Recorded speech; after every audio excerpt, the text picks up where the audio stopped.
वाली तार लगा रखी है।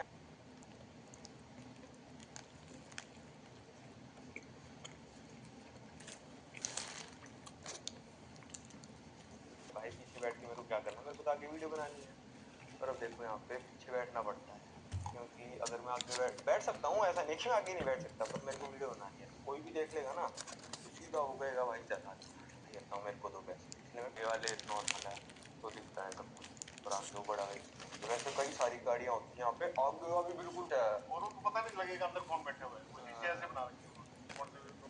देखो जैसे आगे आर्मी वाले जाने लग रहे हैं, तो इसके पीछे पुरानी एयरलाइन चलती नहीं है, ये कहीं नहीं उड़ती। यहाँ पे ऐसे कबाड़ पड़ा हुआ है भाई। ये आ गए हम हैंडीक्राफ्ट्स मार्केट में, और यहाँ देखते लगा था बिल्कुल ही कहीं बेचते हैं इसको, और चलो ले लेते हैं इसको। $2 का ही है और